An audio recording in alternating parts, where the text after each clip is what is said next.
On est dans une situation extrêmement grave, une situation qui est critique, car comme l'a dit M. Blinken, le nouveau secrétaire d'État américain, les Iraniens sont, d'après des rapports publics, à 2 à 3 mois pour avoir la bombe nucléaire. Effectivement, Daniel, notre magazine d'analyse géopolitique, Israël dans sa région, Israël au cœur du Moyen-Orient, traite aujourd'hui de l'un des dossiers géostratégiques parmi les plus brûlants de la région, à savoir comment, si c'est encore possible, stopper la course folle du régime iranien au nucléaire. Alors avec nous en ligne à Jérusalem pour en débattre, maître Michel Calvo. Michel, bonjour et shalom. Bonjour. Michel, les auditeurs vous connaissent, vous êtes avocat israélien, expert en droit international, ainsi que ex-membre de la Cour internationale d'arbitrage.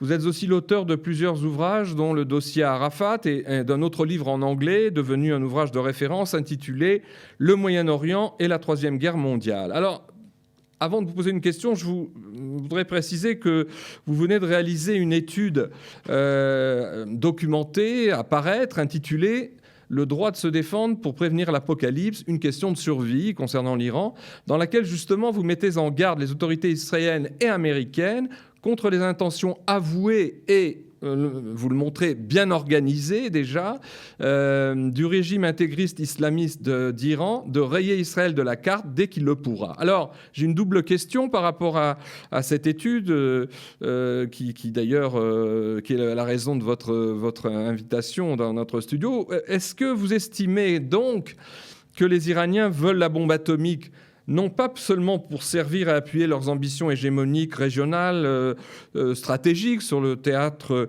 géopolitique du Moyen-Orient, comme le faisaient les puissances nucléaires au moment de la guerre froide, mais réellement pour s'en servir, en fait, concrètement, à la fois afin de prendre une revanche historique contre le monde et les régimes sunnites, le monde sunnite en quelque sorte, mais aussi contre Israël, qui est qualifié de petit Satan, comme vous le savez, et voire même contre les États-Unis, le grand Satan. Et l'autre pendant de ma question, est-ce que c'est pour cela, pensez-vous, qu'ils ont repris tout récemment leur enrichissement d'uranium à 20% sur les sites de Natanz et Fordow, en produisant une quantité qui leur permettra de pouvoir fabriquer la bombe, une première bombe, d'ici à peine quelques mois?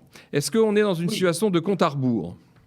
On est dans une situation extrêmement grave, une situation qui est critique, car comme l'a dit M. Blinken, le nouveau secrétaire d'État américain, désigné par M. Biden, président Biden, les Iraniens sont, d'après des rapports publics, c'est le terme qu'il a utilisé, à 2 à 3 mois pour avoir la bombe nucléaire. Il a également dit autre chose assez intéressante, c'est que l'administration Biden ne veut absolument pas un Iran nucléaire et fera tout pour en éviter cela. Mais lorsque l'on voit ce qui s'est passé dans le passé, avec Clinton à un certain moment pour la bombe nucléaire nord-coréenne, qu'ils ont laissé faire en fait, ils ont purement et simplement laissé faire. Quand on voit la façon dont Obama s'est comporté en abandonnant non seulement Israël, mais également le monde occidental, et en abandonnant même les États-Unis, en mettant en péril en quelque sorte le monde, on peut douter de la volonté de Joe Biden de mettre un terme à la bombe atomique iranienne. Alors, 2-3 mois, c'est guère suffisant pour pouvoir négocier, surtout avec les Iraniens, qui prennent leur temps et qui sont d'habiles négociateurs. Donc le problème est le suivant. Est-ce que l'administration Biden est sérieuse lorsqu'elle dit qu'elle ne tolérera pas ou elle ne permettra pas à l'Iran d'avoir l'arme nucléaire? Parce que permettre à l'Iran d'avoir l'arme nucléaire, c'est ne rien faire. Ne pas permettre à l'Iran d'avoir l'arme nucléaire, c'est d'attaquer tout de suite, c'est-à-dire dans un délai d'1 mois ou peut-être moins. Et alors, Est-ce que dans votre analyse, et c'est ce qui est quand même intéressant, en vous appuyant sur des textes du droit international, parce que c'est une analyse juridique finalement et de géostratégie, en vous appuyant donc sur des textes du droit international, vous avancez que comme l'Iran, qui est membre de l'ONU, ne cesse de proclamer depuis des années qu'il veut détruire et éradiquer par la force un autre membre des États-Unis, à savoir Israël, et que l'État juif serait donc en situation juridique, d'après votre analyse, parfaitement fondé et avec un droit plein et entier pour mener des attaques préventives afin d'empêcher l'Iran d'attaquer Israël, voire même les USA. Alors expliquez-nous cet argument assez percutant qui est au cœur de votre étude. Alors, il y a effectivement un article de la Charte des Nations Unies, c'est l'article 2.4, qui dit que les membres s'abstiennent dans leurs relations à menacer l'intégrité territoriale ou l'indépendance politique des États.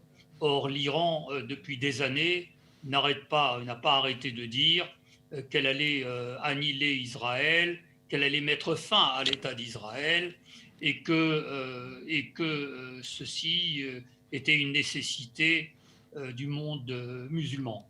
L'Iran également a envoyé un satellite militaire il y a quelque temps de cela au-dessus des États-Unis, et ce n'est pas seulement donc Israël qui est menacé, visé, mais également les États-Unis. Car je vois difficilement pourquoi les Iraniens ont choisi d'envoyer un missile qui s'appelle Nour et un satellite militaire qui s'appelle Nour, qui passe vers l'Antarctique Sud et qui remonte vers les États-Unis, à une distance de 425 km d'altitude. Cette altitude est nécessaire pour créer un champ magnétique, et un champ magnétique, on appelle ça EMP, Electromagnetic Pulse, qui permettrait de détruire à peu près 90% des États-Unis.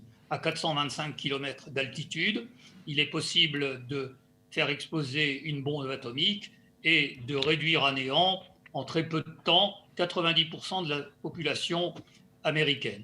Alors, les Nord-Coréens ont fait la même chose. Ils ont eu un satellite aussi qui s'est promené à 425 km au-dessus des États-Unis. Et c'est donc un message très clair que l'Iran a adressé aux États-Unis.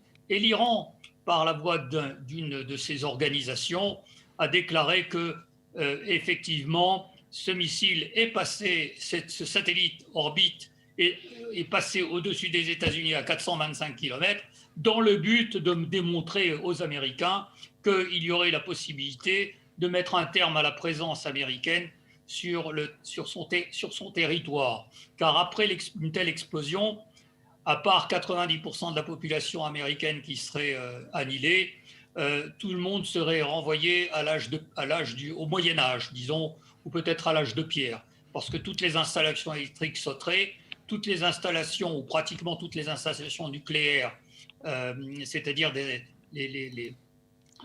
celles qui fabriquent de l'électricité, exploseraient, toute l'informatique exploserait, enfin ne marcherait plus, et vous vous doutez très bien de ce que cela veut dire dans la réalité. Alors il n'y a pas seulement que les Américains ou les Israéliens qui sont les satans et les petits satans, il y a le reste du monde, il y a les infidèles et il y a surtout aussi les sunnites. Ce qui est intéressant dans votre analyse, à part l'aspect juridique dont on vient de parler, le droit qui existe théoriquement pour Israël ou les pays menacés par l'Iran de mener une attaque préventive d'après la charte de l'ONU, c'est les éléments d'analyse religieuse que vous amenez, l'élément religieux, intégriste et fanatique de ce messianisme chiite qui voudrait accélérer la venue du 12e imam en créant finalement une situation d'apocalypse au plan régional et mondial. C'est-à-dire que la fuite en avant et l'escalade, c'est une donnée constante des stratèges iraniens.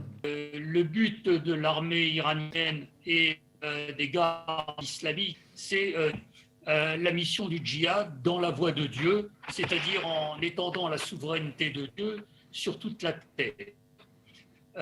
Donc, il y a également les musulmans sunnites. Et les Iraniens mentionnent, comme je vous l'ai je l'ai mentionné dans mon article, rappelle un imam, le 6e imam, qui déclarait qu'il s'appelait imam Ja'far al-Sadiq. Qu'un temps viendra où les Perses combattront les Arabes pour faire ressurgir le vrai islam, et le vrai islam, c'est-à-dire l'islam chiite. Cela se repassera quand les bergers de chameaux noirs feront construire des immeubles qui iront jusqu'au ciel, oui, c'est-à-dire des gratte-ciels. C'est ce qui se passe en Arabie Saoudite. L'heure et le temps, ouais. Mais c'est mentionné dans cet hadith.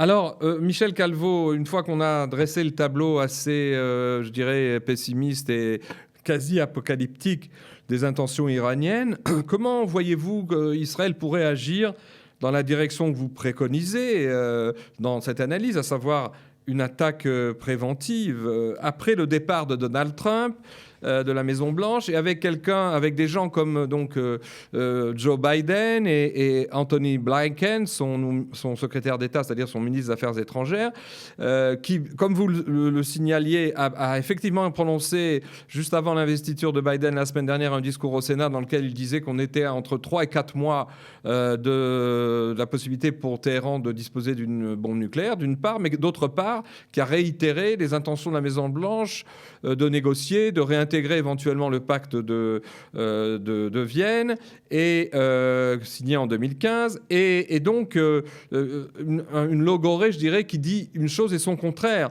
parce que on retrouve finalement, et c'est ça qui est très inquiétant, les positions multilatéralistes de l'administration Obama avec Biden, une administration semblable dans la mesure où elle est partisane à tout prix d'une négociation avec les pires ennemis de la démocratie, avec les pires régimes, pour essayer d'éviter la guerre. Alors est-ce qu'on n'est pas dans un sens je dirais, de collision, cette fois-ci non pas entre Jérusalem et Téhéran, mais entre Jérusalem et Washington? Alors, comme vous l'avez dit, il reste très peu de temps pour agir, il reste 2-3 mois. Il est possible également que les Iraniens aient une bombe atomique d'ores et déjà, et qu'ils auraient besoin d'une deuxième ou d'une troisième. Donc, il est fort possible que les Américains, lorsqu'ils disent que les Iraniens qu'ils ne permettront jamais aux Iraniens d'avoir une bombe atomique, que les Américains mentent, et qu'ils disent cela pour calmer les ardeurs des Israéliens, ou en tout cas les craintes des Israéliens. On devrait le savoir dans les prochains jours, je pense. Ce qui est, à mon avis, une grande catastrophe humanitaire. Il va se passer des choses vraisemblablement extrêmement dramatiques, que l'on fasse quelque chose ou que l'on ne fasse pas, qu'on agisse par autodéfense ou qu'on n'agisse pas. Il ne faut pas se leurrer. Les Iraniens ne sont pas des gens rationnels, ou en tout cas leur rationalisme, ils l'appliquent dans un mysticisme et dans une croyance de domination mondiale, de djihad. Alors, ce que vous venez de dire, c'est une thèse intéressante, mais tous les experts du Moyen-Orient ne la partagent pas.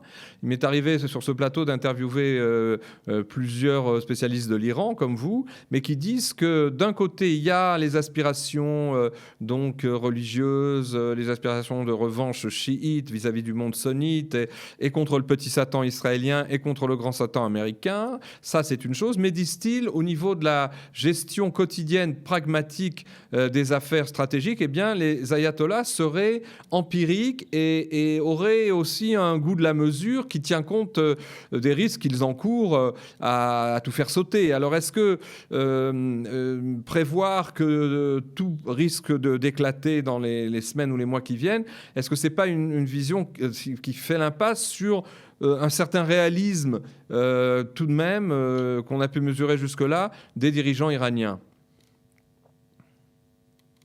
Alors, ils sont très pragmatiques, effectivement, mais comment expliquez-vous que leur pragmatisme leur fasse dire tout d'un coup, alors qu'ils n'avaient pas besoin de le dire, d'ailleurs sans dire la date, qu'ils allaient passer de 4% d'enrichissement uranium à 20%, ce qui permettra ensuite, en très peu de temps, de transférer ceci en bombe nucléaire. Qu'ils aient dit également qu'ils envisageaient de faire de l'uranium métal, c'est-à-dire de l'uranium destiné à une bombe atomique. Alors, ils sont pragmatiques et en même temps, ils sont provocateurs. En fait, ce qu'ils cherchent, c'est à provoquer la venue du Mahdi, c'est-à-dire leur Messie, qui est un imam caché et qui doit se manifester en temps de crise universelle, je dirais, selon eux. Alors, dire qu'ils sont pragmatiques, ils le sont dans un certain sens, et dans un autre, ils sont complètement dans un monde métaphysique qui n'est pas le nôtre. Mais est-ce que vous pensez que, où est, pour conclure, puisqu'il nous reste à peu près 3 minutes, même pas, où est la marge de manœuvre d'Israël, dans la mesure où, avec l'administration Trump, Israël avait évidemment un président proche au niveau de la compréhension de ce danger, qui ne se laissait pas berner et rouler dans la farine, comme tous les dirigeants occidentaux jusque-là, que ce soit les Européens ou les présidents, les prédécesseurs de Trump, qui d'ailleurs se laissaient rouler dans la farine parce qu'il le voulait bien. Mais est-ce que là, on n'est pas dans une quadrature du cercle? C'est-à-dire qu'aujourd'hui, Israël a perdu finalement le président qui aurait été à ses côtés dans une crise de la dimension que vous prévoyez. Est-ce qu'on n'est pas dans une impasse? Est-ce qu'Israël, en un mot, va pouvoir agir seul dans une conjoncture aussi complexe avec cette nouvelle administration qui va déployer des tapis rouges et qui va penser pouvoir avoir tout son temps afin d'agir et négocier avec l'Iran et réintégrer le pacte de Vienne. Est-ce qu'on n'est pas là dans une situation impossible?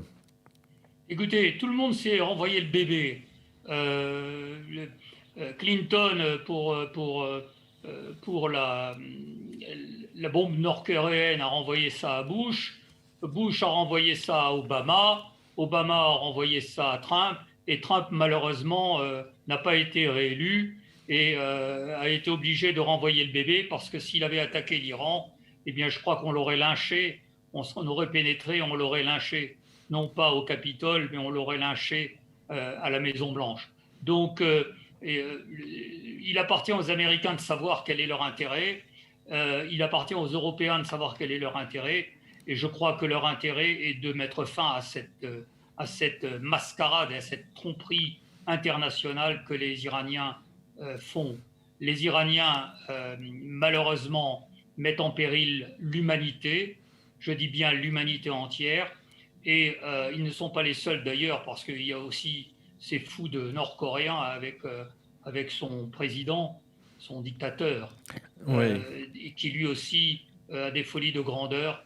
Donc je ne crois pas que nous soyons dans une situation agréable, et je crois que l'administration américaine va être obligée de prendre une décision rapidement.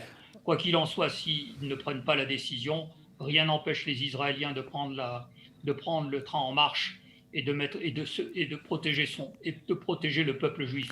Nous avons eu 5 millions de morts pendant la Shoah.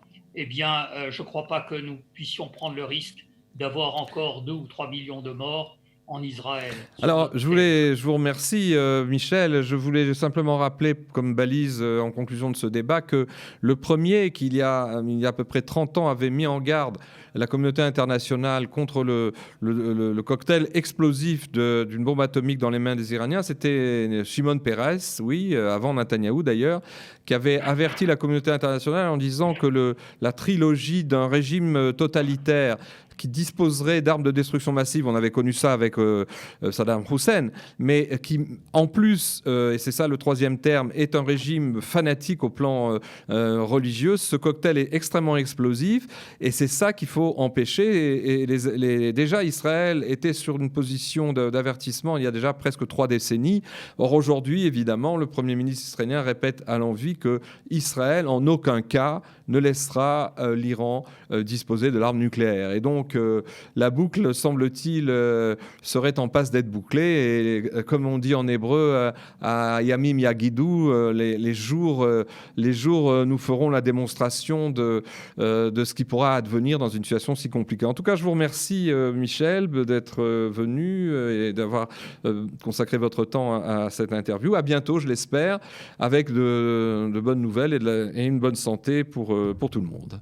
Merci.